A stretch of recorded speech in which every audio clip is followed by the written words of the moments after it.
Assalamu alaikum, everyone, and welcome to the Happy Strong Family podcast.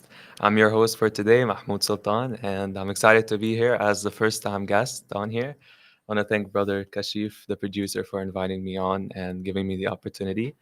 I'm excited today because we have a special topic that we're talking about that I'm interested in, which is entrepreneurship, AI, and the tech industry. And we have someone who is Muslim and involved in this industry and is an entrepreneur as well, Brother Mohammed Al-Arnawoot. Did I Assalamu pronounce alaikum. it right? You Right? got it. Yeah, Yes. perfect. How are you, brother? You're good? Alhamdulillah. How are you doing? Yeah, I'm good. I'm good. Let's start maybe before we get into the topic, start with introducing what you do.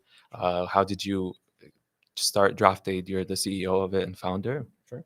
So, DraftAid, let me maybe explain what DraftAid is. Yeah.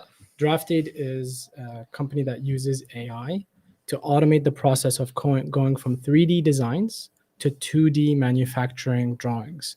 So, Mm, engineers designing anything from skyscrapers to uh, um, cars yeah. use our software to auto generate their manufacturing documentation, which manufacturers Oh. require. So like the So blueprints, like the exactly. So yeah. like traditionally, you'd have, an engineer spends like half their time designing and half their time documenting their Mm, design. What we're doing is we're automating that other half, which is the documentation, with essentially one click.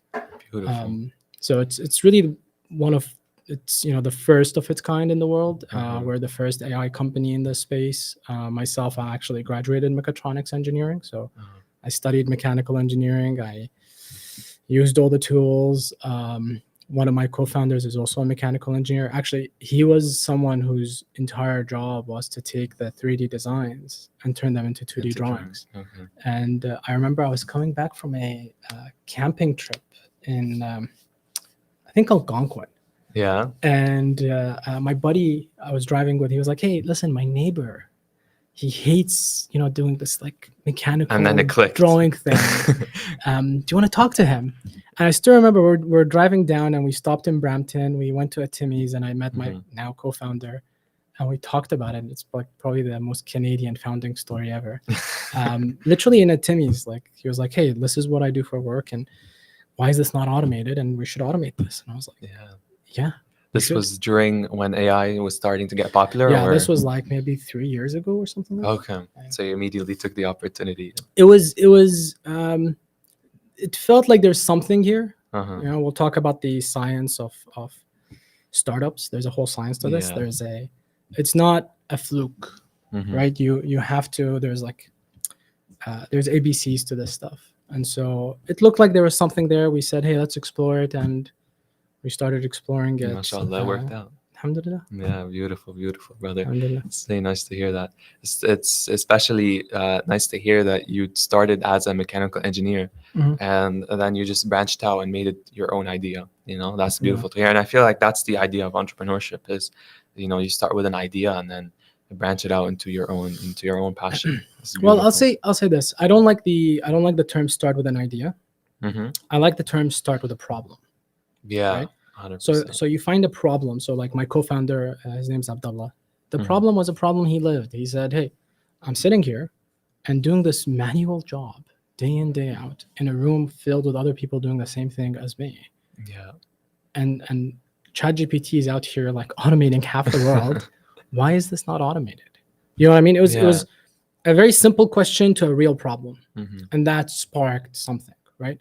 We're way beyond what we started with. Our product and what we do is now really grown past what we actually started with, Mm-hmm. but you have to start with a problem. So I don't like the term idea. I like the term Yeah. find a problem. 100%, 100%.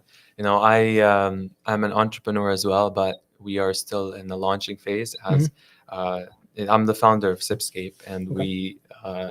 we are a social enterprise specialized in sourcing tea from around the world, and we sell it online. So we bring tea from local farms in China, Japan, India, Kenya, MashaAllah. Egypt, even. And we really are rooted in the idea of culture, and we tell the story of how the tea was sourced Yeah. from each farm. So for us, we're also a community social enterprise. We're very focused on community events and bringing people together for Okay. reducing loneliness. Okay. So the idea of tea came together because we wanted to something that's unified all around the world. Okay. and has uniqueness around different regions. Okay. So it's a unifier in a way, and that's what we're rooted in as Sipscape. And to us, you were mentioning problem. Yeah. And our problem was we were seeing a lot of loneliness, especially with the age of social media. Mhm. And we were like, let's have more genuine human spaces for people to meet each other, make new friends. So it's beautiful to see that. I agree with the idea of like you need a problem, because that's that's what defines a good entrepreneurial startup. Yeah. Is to have a problem and then work to solve it. 100%. Yeah, it's beautiful. You Now, you might have a customer in me for your tea yeah. stuff. I've been getting into tea lately. So Oh, good. yeah.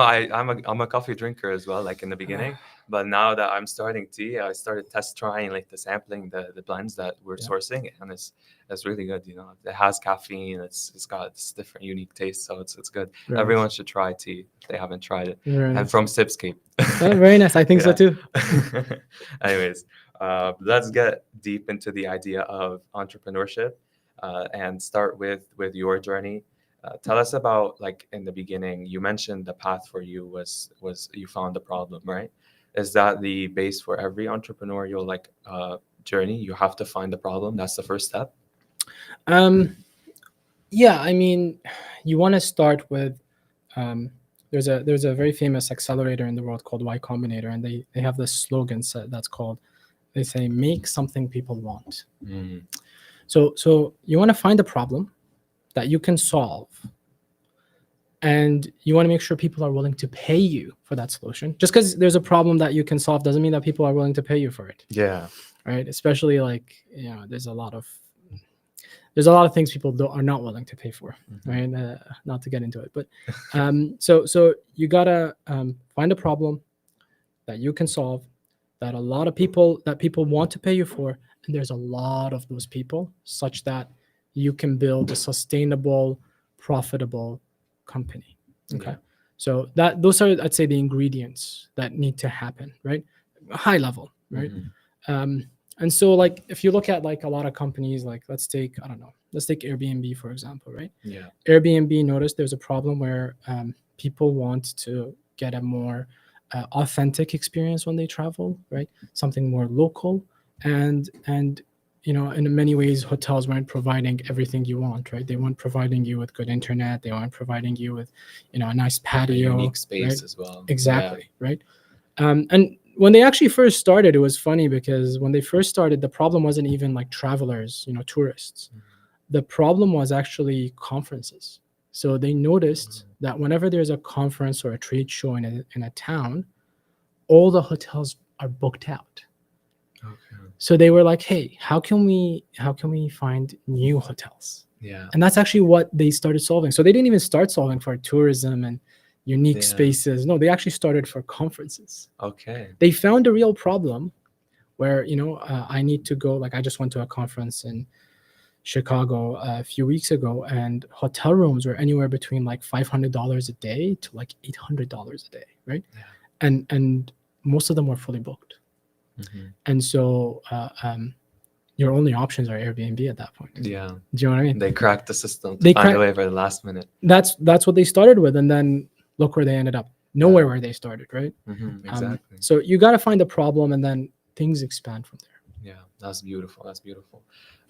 Now, we mentioned the journey and the steps to building a startup. I would like to learn more about what was your journey with sacrifices. Did you have to make sacrifices in order to build a startup?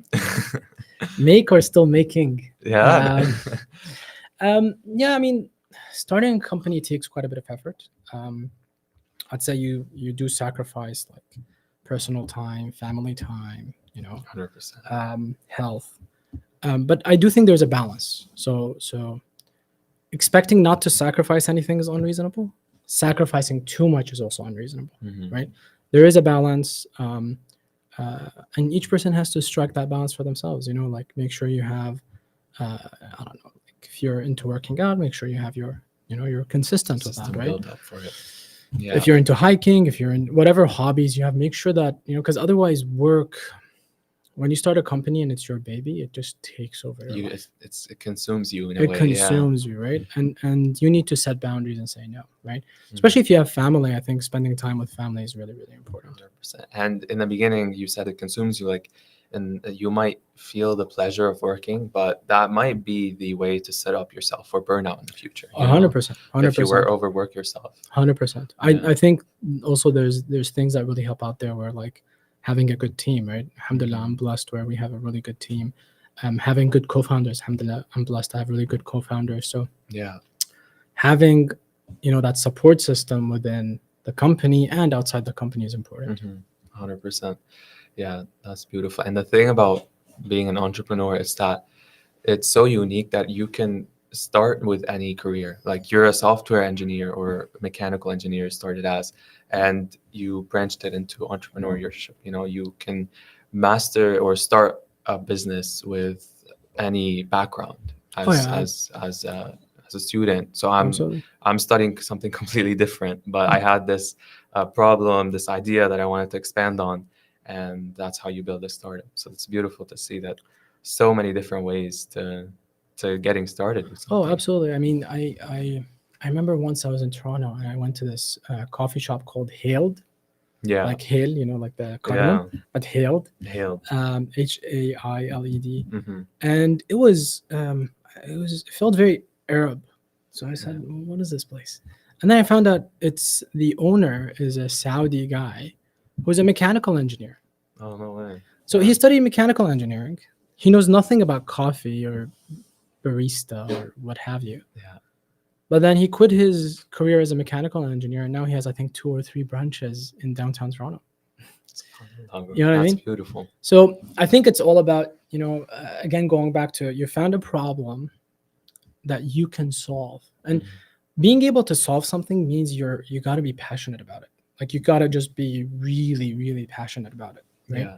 Um, like I think there's a there's a very weird example, but I like listening to like founding stories and people's like backgrounds in different industries. Yeah.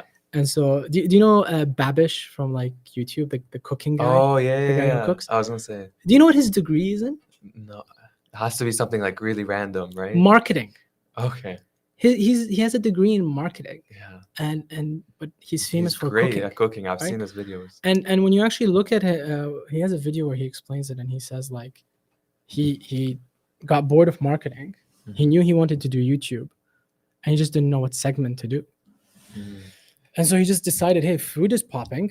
I like to cook. Let me It's try this out. perfect. Yeah. You know what I mean? And he just obsessed over cooking to a point where now he's, who he is, Yeah. right? That's amazing.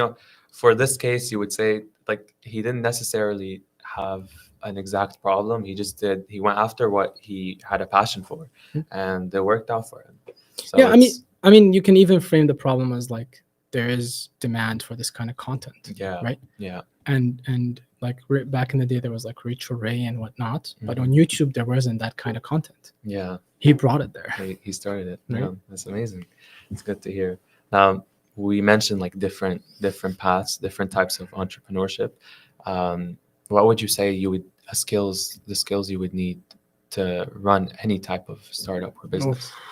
A lot, I bet, a lot. Yeah.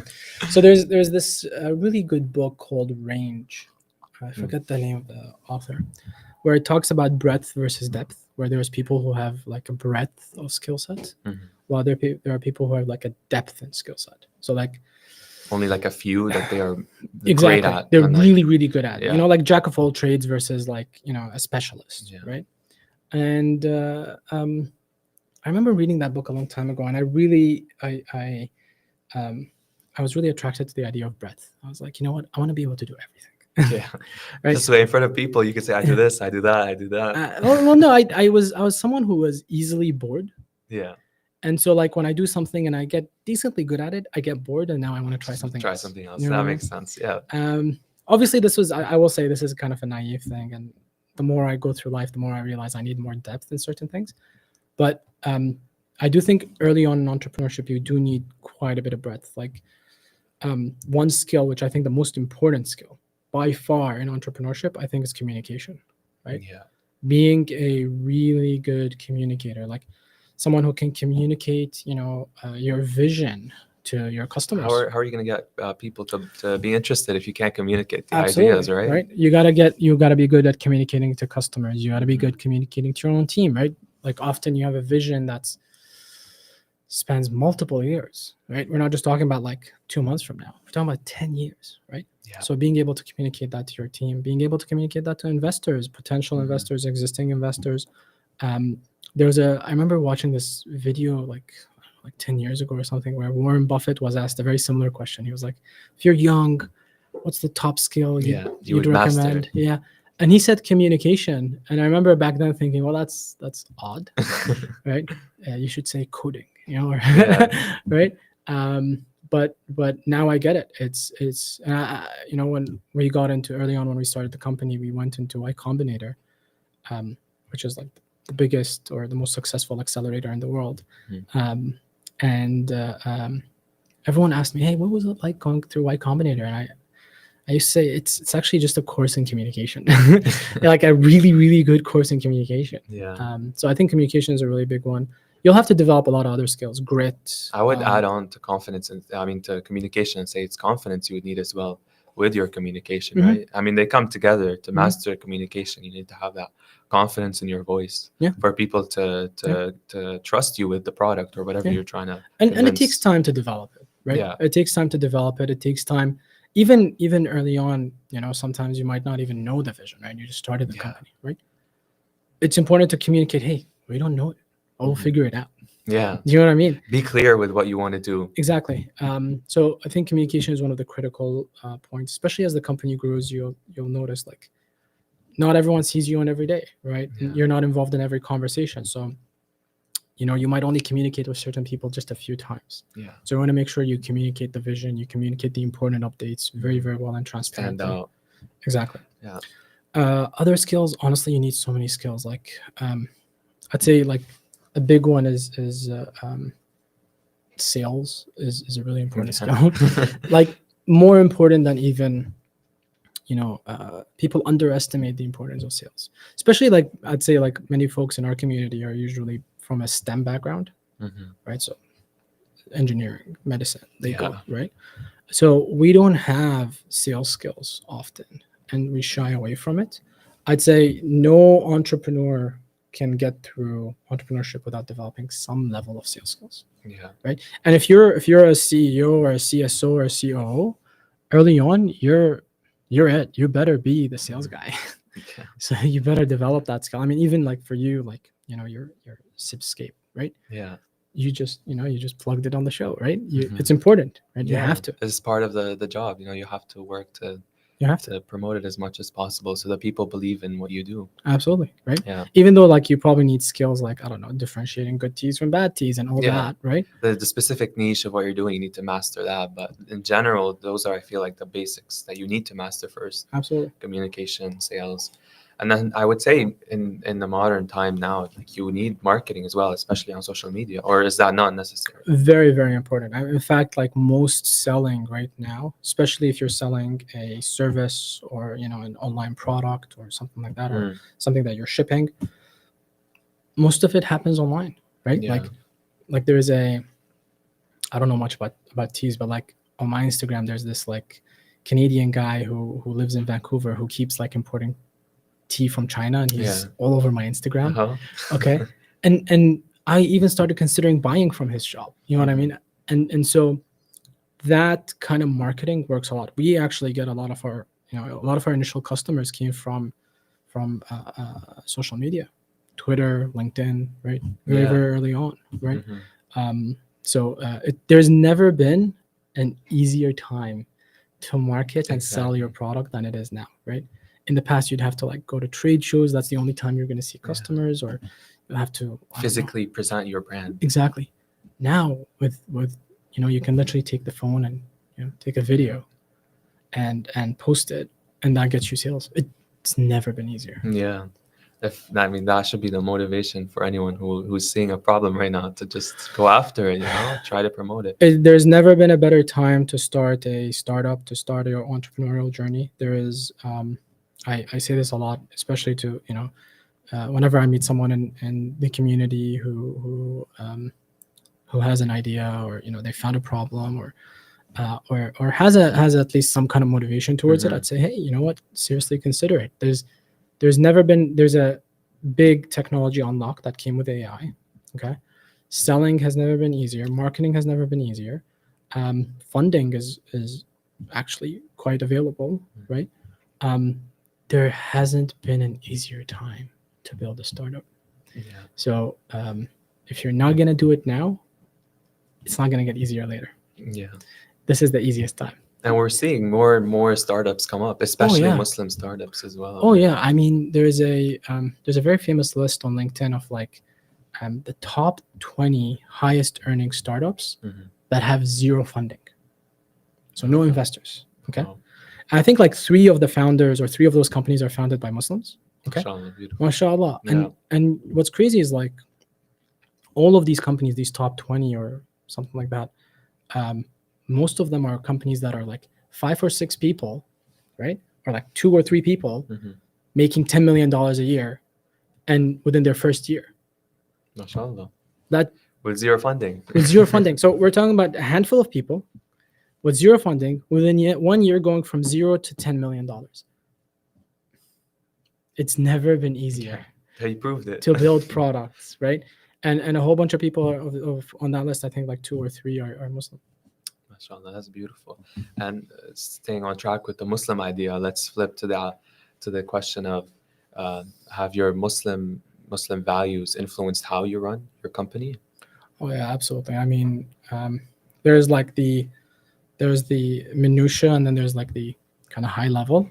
I'd say from a minutia perspective, or the details, like for Mhm. example, contracts, right? Like sales contracts, employment contracts, agreements, even investment contracts. Those are things where we made sure that fiqh-wise they were okay, right?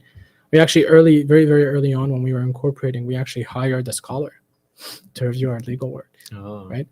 that's beautiful. Yeah, he was Sheikh Joe Bradford from the US. He's very well known, mashallah. Mashallah. So we hired someone professional to do this, and it's important to us, right? So that's on the the detail side. Even like, for example, things like you go out to customers all over the world. Sometimes there's alcohol involved. You want to make your values clear, Yeah. right? And people respect you when you do that. Honestly, when every single occurrence where we said, hey, you know what, we don't drink, so we'd like to avoid Yeah. we'd like to avoid this. Our customers actually respected us for that, right? That's beautiful. The people in front of you respect you when you actually share your values. So I think that's in the day-to-day aspects. In the high level aspects, there's an interesting thing about I was just talking about this with someone the other day, where I said, when you have like a 9 to 5 job, right? When you're an employee, Yeah. let's say you have a problem, right, that you're not able to solve. Well, you go to your manager, they help, or they may just say, hey, you know what, stop working on it, or something like that, right? There's always someone above you go to.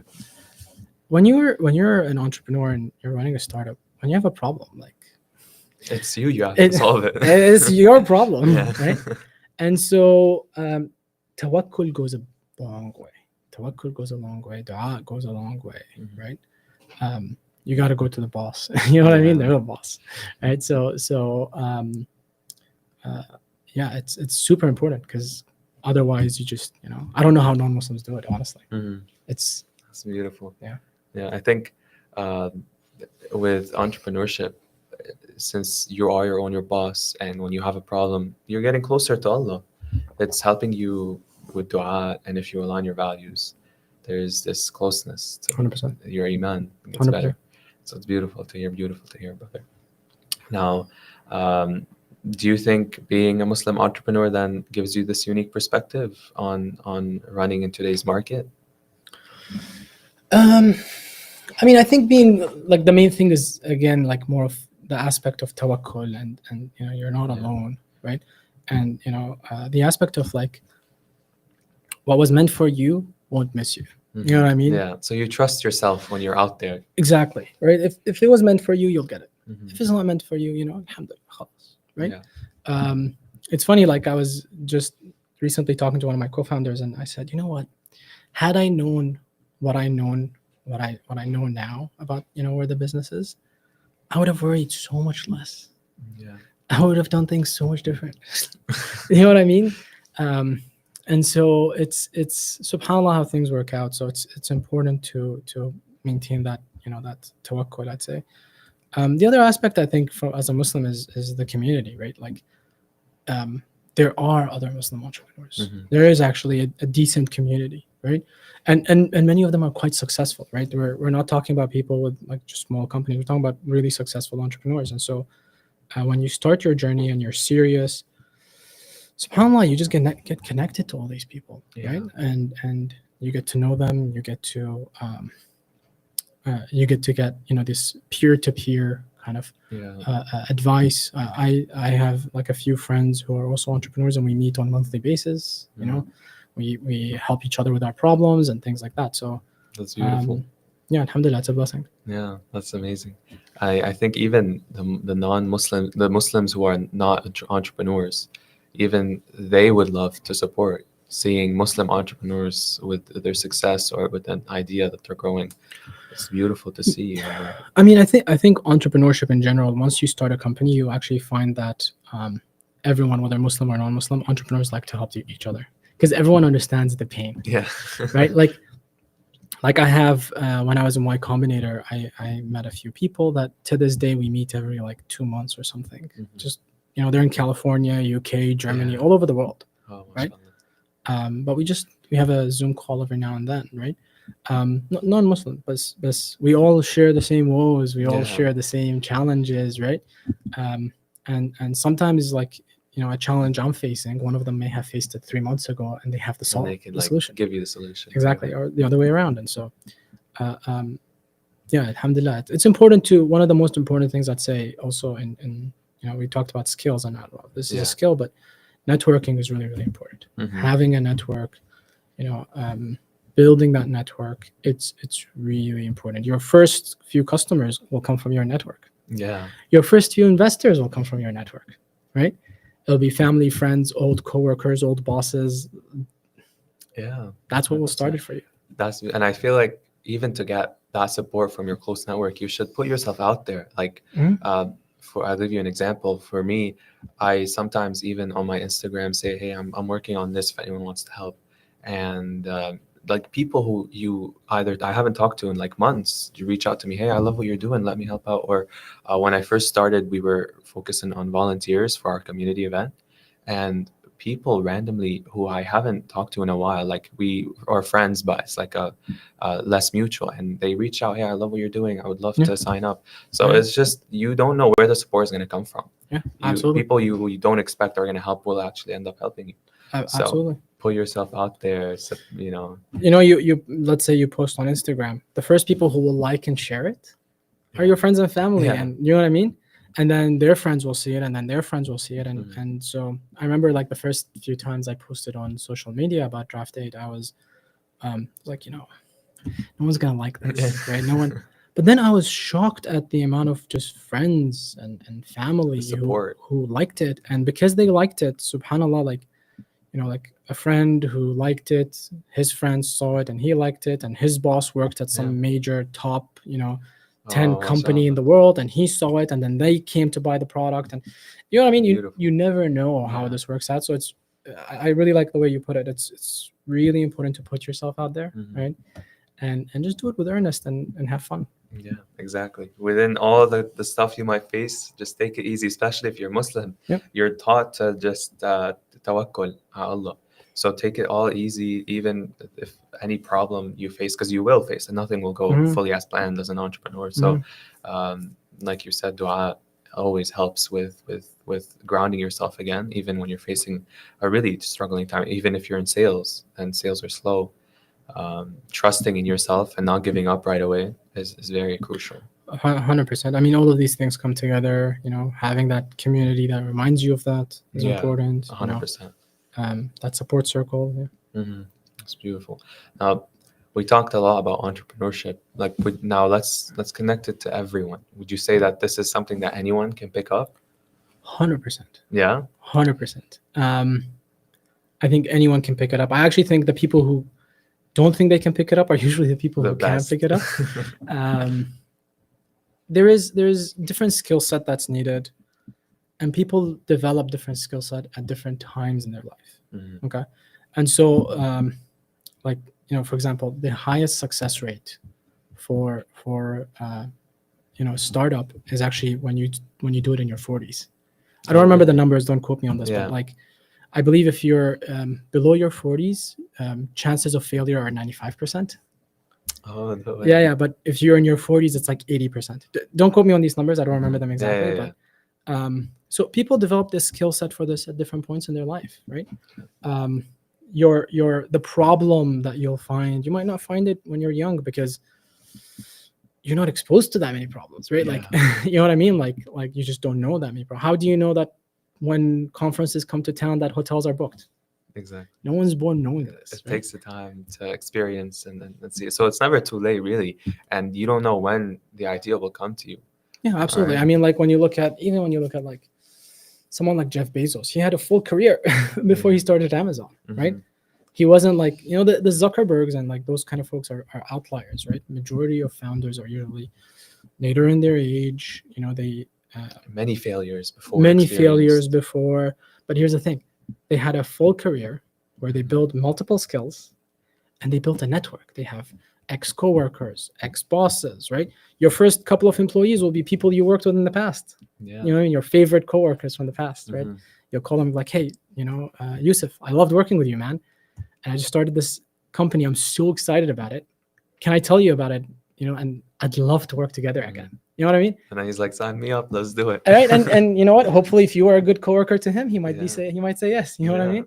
So yeah, like, you never know when that skill set is developed. Mhm. When you find the problem, you might not even find a problem yourself. You might meet someone who has a problem, and they need your help You to solve it. provide the perspective, the right Right. perspective to solve it. So you never know.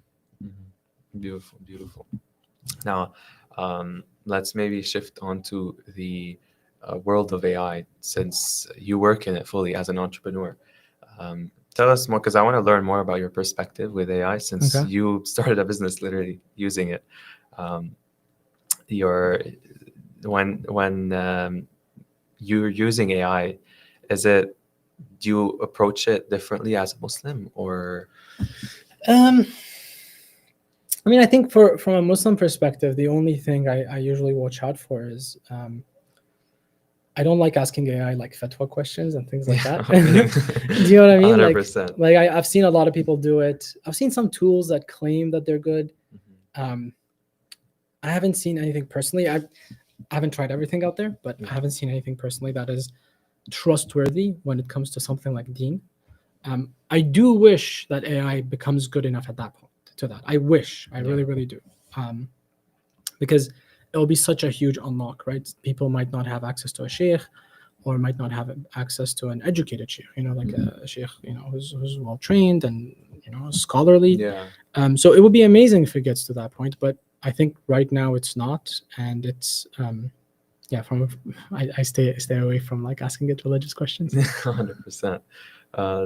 Do you see AI transforming industries like beyond your niche, which is engineering? 100%. I mean, like this is where I say, hey, you know what? Whatever industry you work in, right? This is where the opportunity lies, right? Mhm. The opportunity lies in, right now you're working in an industry. Let's say you're a lawyer or a paralegal, or you're a doctor or a nurse, or let's say you work in logistics or whatever Yeah. it is. There are problems in those industries that have been there for decades, that just never were solvable, right? Mhm. There is this new technology that has given us an unlock no other technology in the world has given us before. Okay, can you use this technology to solve these decade-long problems, right? And that's really the crux of it, right? Use it as a tool. Use it as a tool, combine it to solve the problem that you're facing. And if you're facing this problem, then chances are there's others who are facing that problem. Yeah. Are those others willing to buy the solution you built? And are there a lot of these others? Right? And if there is, you have the recipe. It's right there, right? Like I said, this is a science. It's right there, right? Mhm. So like for example, there's this tool that I love using, right? It's called Gamma. Okay, Mhm. so I do a lot of sales AI with it. software. It's an AI tool that does that auto generates PowerPoint presentations for you. Oh, amazing. Okay, when you do sales, you have to present so much, Yeah. right? And multiple different sales deals or different deals may have different presentations, right? And so you have to make so many presentations, right? Or you're editing a presentation or you're making small changes Yeah. here and there. To have a tool where you can go and be like, hey, change this logo from this to this, and then just changes it throughout the entire presentation.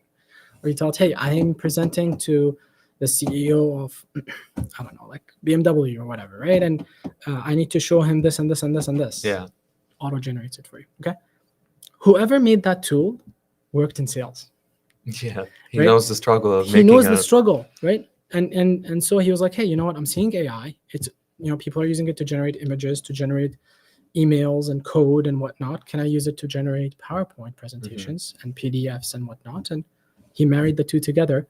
I remember the first time I used the product, within like 10 minutes, I purchased it immediately. I was like, this is an amazing tool. Yeah. Right. And so yeah, like it's going to affect all industries. There's no doubt about it. And it's if you work in an industry where you're exposed to certain problems, marry the solution and explore it. Just have fun with it. See if it works. Yeah. Hmm. Now, with AI, we said it's growing. It could be used as a tool, and we mentioned that with getting Muslim advice. Not right now. It's not a good time. Yeah. Is this the only struggle that, as Muslims, we should watch out for from AI? I think like there's quite a few struggles. Like there's one actually that touches on communication, which is, you know, I say this. It's not just for Muslims, but I care about it for my community a lot, which is people have become overly dependent on AI. For example, I need to write an email. I'll tell ChatGPT to write it for me. Yeah. I need to write a post on Twitter or whatever. I'll tell it to do that for me, right? I actually think this is probably the biggest downside of AI that's like super, super underrated. Because what's happening is you're supposed to be developing your own communication skills. Yeah. You're supposed to be developing your own voice, right? If you don't know how to write a professional email, well, guess what? Like you need to struggle through writing multiple professional emails to get to that, right? Yeah.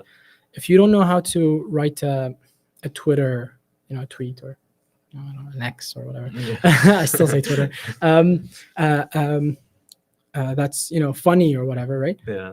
You're never going to develop that skill if you're using ChatGPT or what have you. And so it was actually funny. Like I think in the first year ChatGPT was launched, Paul Graham, who's probably the most successful investor in the world, he tweeted saying, "I think this is going to destroy people's communication skills."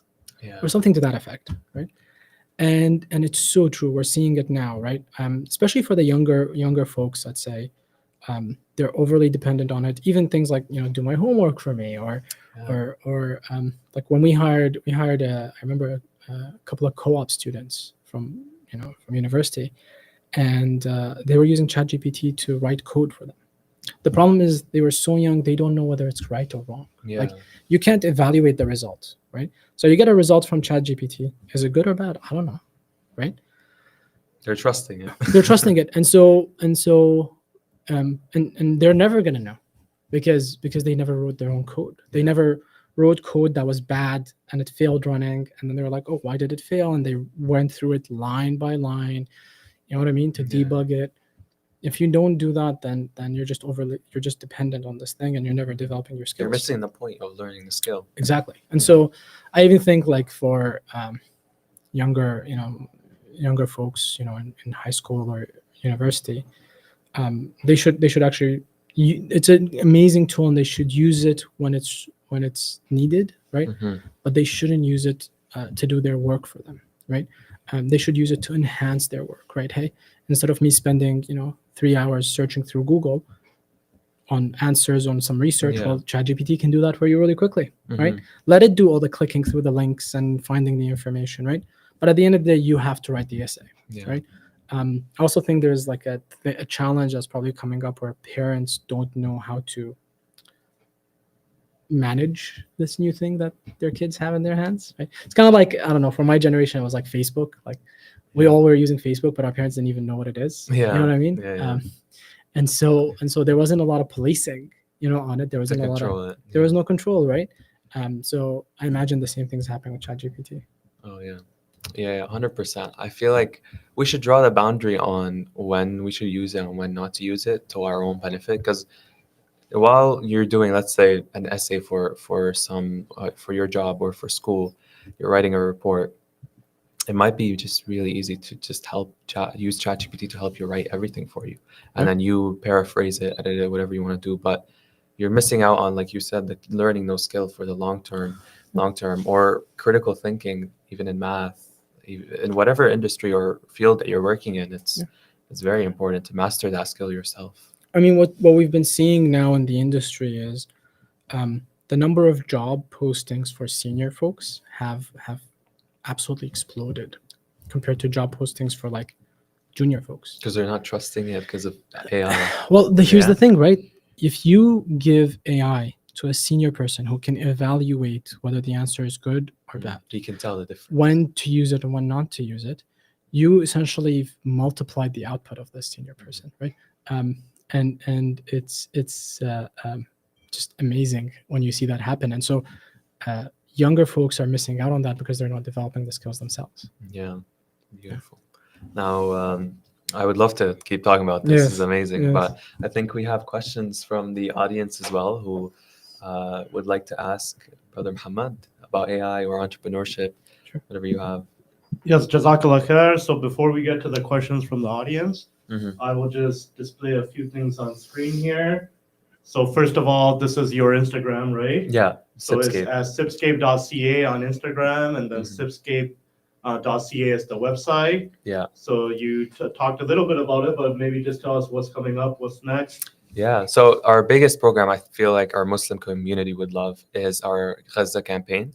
We started with the idea of building community, and we thought that the refugees arriving from Gaza are in dire need of this. They Mhm. need a sense of community and support. So we did masjids in Milton, Masjid Khadija, a small nonprofit as well called Minority to Minority, and we built a campaign where we brought newcomer Gazan refugees together. We built a community for them. We gave them financial support. During the winter, we did a winter drive, so we gave them clothing for the winter, back to school in August, and gave the kids backpack kits. Mashallah. So we're hoping to rerun that. I feel like the community, Muslim community, would love to support this, and the families love the support because a lot of them come here, nothing on them. It's crazy the journey it takes to get to Canada from Gaza. So to have a community support them and them feeling welcomed is beautiful. So I highly recommend you check that out. And we do a lot of social events open for everybody to show up. So check those out as well. And the T line is launching hopefully in like a few weeks to help MashaAllah. fund all of this. MashaAllah. Okay, مبروك Yeah. مبروك.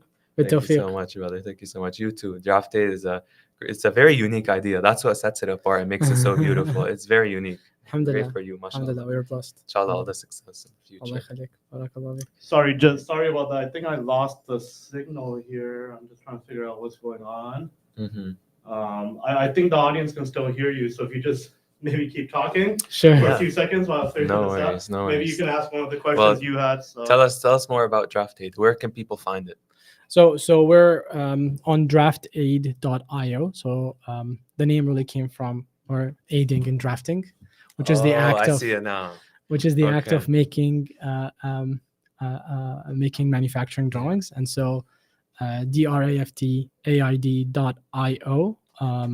Check us out, and then check out my LinkedIn. I post on LinkedIn quite often. Mohammed Al-Arnawoot. You'll see. I post quite a bit actually, and Sounds so good. you'll see updates about what we're doing. If you are someone who's worked in sales, specifically selling CAD software in the past, or you're a software engineer who's worked in the CAD space for multiple years, reach out to me on LinkedIn. We are hiring, and Amazing. we'd love to have some great people working with us. Beautiful.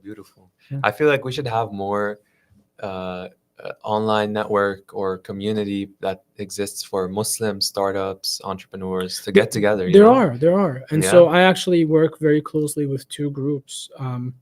I work with Friday HQ. Mhm. They're run out of California. A few Muslim guys who founded this online community for Muslims and startups. So and it spans all of North America and Europe. Oh, Very mashallah. large community. It's very needed in the West to have a Muslim community, a supportive community. You should definitely join. You know, Yeah. you can ask questions, find co-founders, find people who can help you with your ideas.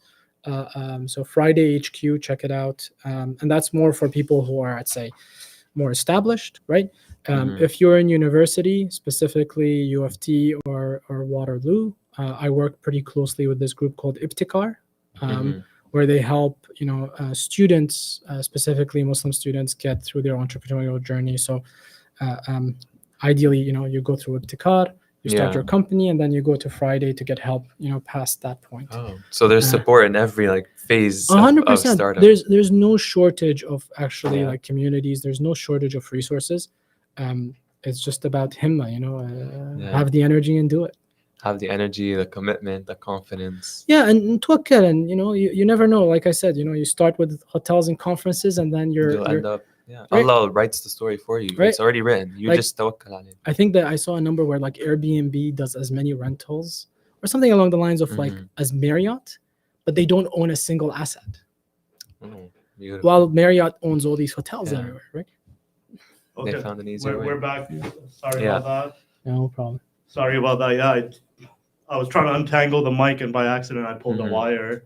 So apologies. But alhamdulillah, they were able to hear you on the stream the whole time. They just weren't able to see the video. Okay. So usually I kick it off with a question, and we focus a lot on this. Like the podcast is called Happy Strong Family. One of the topics we focus a lot on is parenting and relationships Yeah. and so forth. So from a parenting perspective, one of the things we've discussed in the past is parents aren't inclined to sort of push their kids into entrepreneurship, right? They want to stick with the safe jobs like medicine or lawyer or these types of professions, especially now with AI. Like no parent even knows where to go anymore, right? Mm. But was there something from your upbringing that you noticed that maybe in your households or stuff where it became easier? What advice would you have for parents, basically, if I'm asking their Mhm. son and daughter comes to them saying, hey, I want to be an entrepreneur, but the parents are of the mindset, no, you have to be a doctor or I mean, I think for me there was, my dad is actually a doctor, and so I remember I went to him one day and I said, hey, I want to do business. Yeah. Right.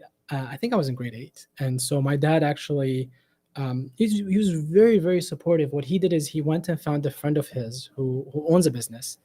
For advice, to give you advice. No, he actually got me an internship with him, Oh, unpaid. beautiful. It was during summer. And that guy, he had a business. They were doing they owned multiple things. And I remember he ran me through this. He literally designed an internship program just for me Mhm. because he never had an intern. Oh. So I think the first few weeks were just studying and reading books and things like that. And then in week 4, he was like, hey, I want you to go get a t-shirt, just a t-shirt, Mhm. and go on the street and sell it. Oh. And I was just like, wait, what? That's such a random thing. He's like, yeah, do it. And so I remember I went and I got a t-shirt and I started just walking in the streets trying to sell it. It turns out people don't want to buy a t-shirt from some kid in the streets. This was in Dubai. And so, but then I started noticing there are these areas where there's a lot of tourists and they love buying this I Heart Dubai t-shirt. Yeah. So I went and I bought a few I Heart Dubai t-shirts. And just started walking around with them with like I looked like like one of those salespeople. Yeah.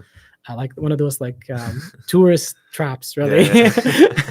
and I sold my first I Heart Dubai t-shirt, made 15 dirhams. And so my advice would be, this was in grade 8.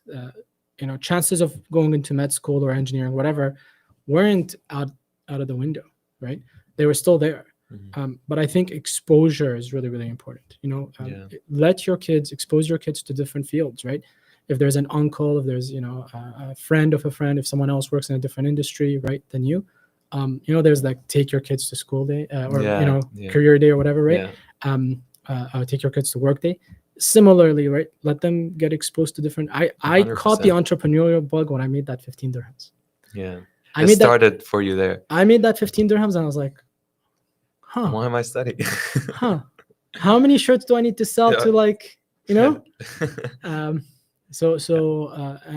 immediately right after university, I was like, I decided I want to do entrepreneurship. That was my Yeah. decision immediately. That was beautiful. I would say 100% let them try. I love that idea. Let them, because especially when you're young, you have so many years to figure out if you have a problem, you can Yeah. solve it. So I think maybe parents, they should give that sense of assurance to their children. Go try it out. Yeah. If it doesn't work, you can always find another path. Allah will figure it out. Especially as Muslims, we Yeah. should trust the Allah with whatever we go Yeah. through. So 100% they should try it out, and if they want to, you should go for it, you know. 100%. Jazakallah khair. So staying on the topic of parenting, I guess a parent is asking, how should parents even guide kids these days? Will any career be safe from AI taking over? I don't think AI taking over. I think It's changing the jobs almost. Like there's this job is being taken by AI, but other opportunities are opening up because of AI. Exactly. I actually don't think like AI will make jobs disappear. Yeah. In fact, like my product automates half of what an engineer typically does. No engineers have been fired or hiring has slowed down because of our product. In fact, for most companies, when they buy our product, they see this added opportunity that just came on, and so they start taking more projects and hiring more people, and so I don't think AI is going to be replacing people anytime soon. It's just going to enhance people who are already good at their job, right? If you're good at what you're doing, you're going to be better at what you're doing. Yeah, it's like a tool Exactly. in your industry. I mean, you remember, like, I think what's interesting is I think like back in like the early .NET days when the internet and computers were coming around and all that, people were afraid that, hey, you know what, like data entry is going to disappear as a job with time, right? Because of AI, we've had more data entry people than ever before. Yeah. Right. In fact, the number of people in that job has increased. It hasn't decreased. That's crazy. Right. So computers didn't make data entry disappear. It actually increased it. Right. So I don't think that concern is really there. Lawyers will always be needed. Doctors will always be needed.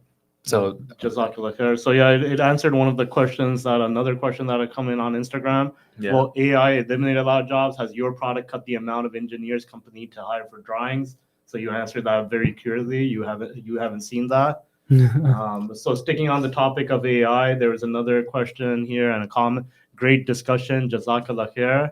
Question: what's the biggest opportunity you see in AI? Oh, good question. Yeah. Biggest opportunity.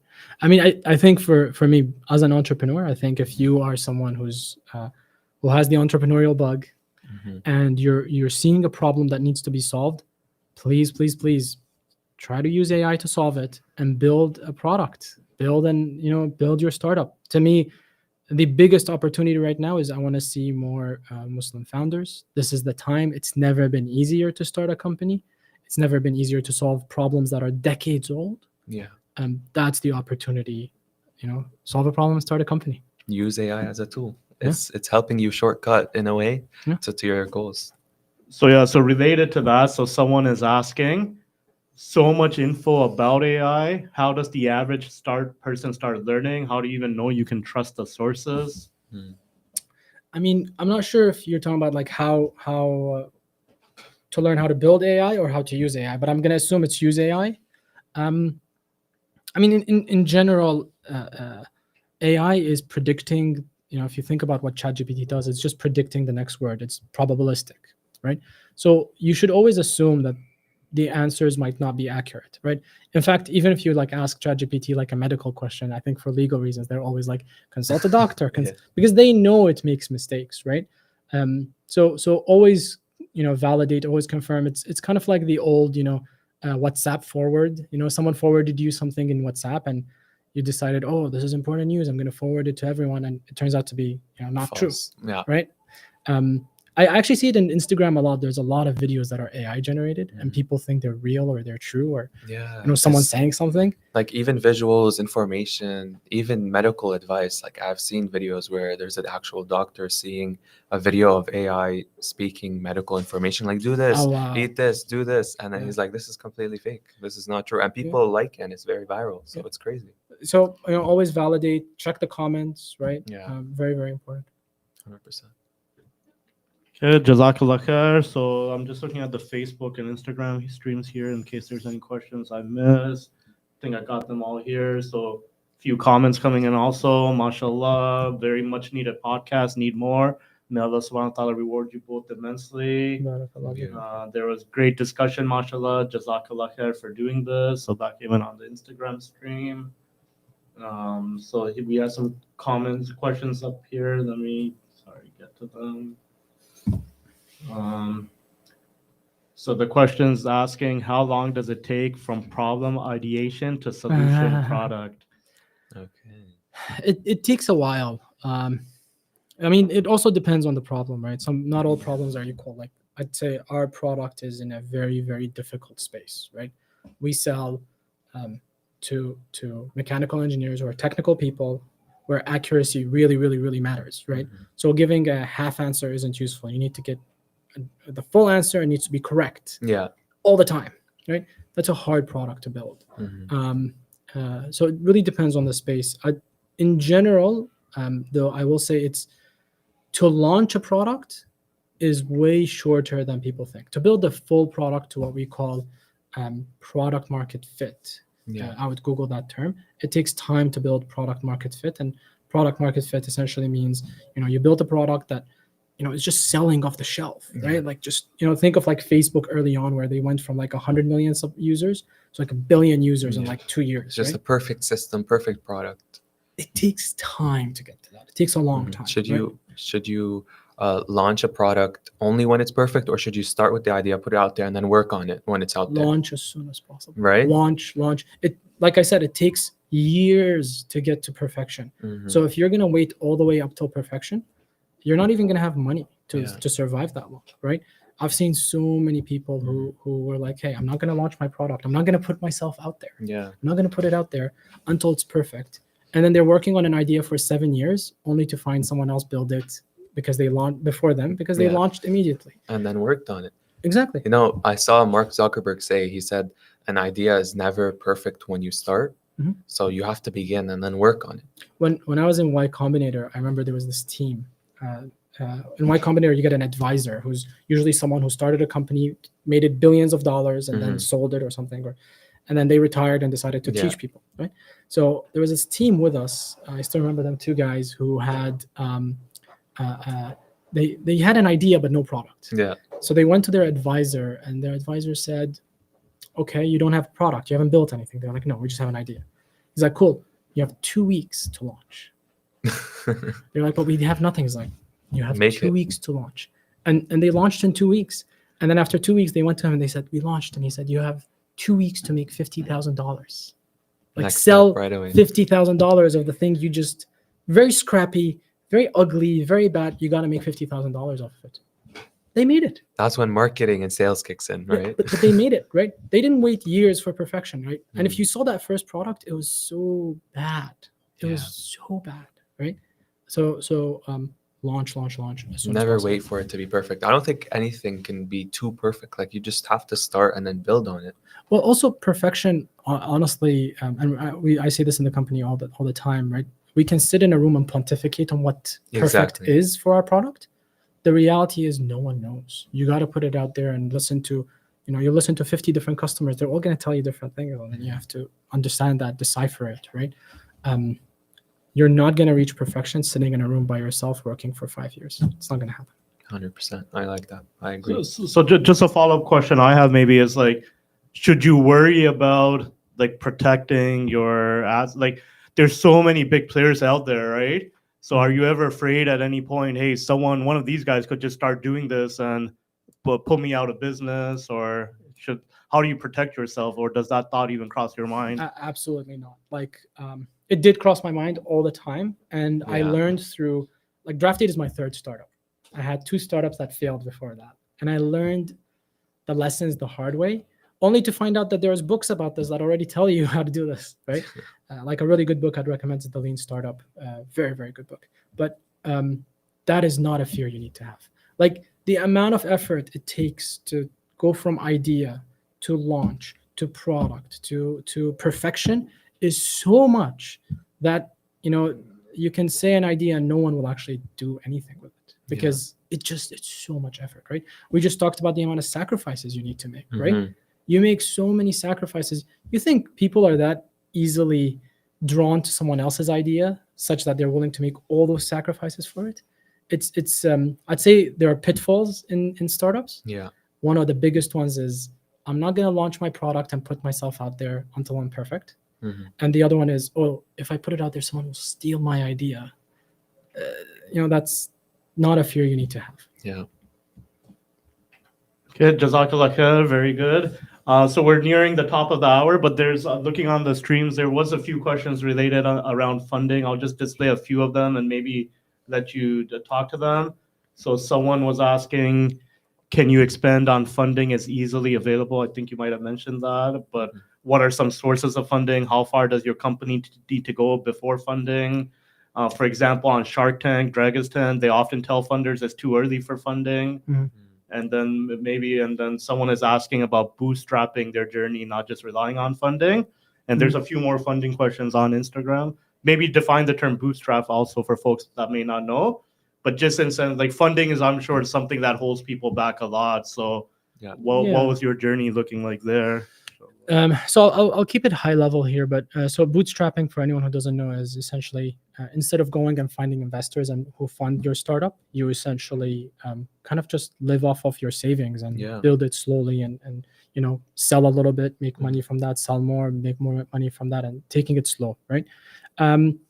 There's these 2 paths are not, one is bad, one is good. It actually depends on what you're doing, right? If you're building an idea that is a venture idea, right?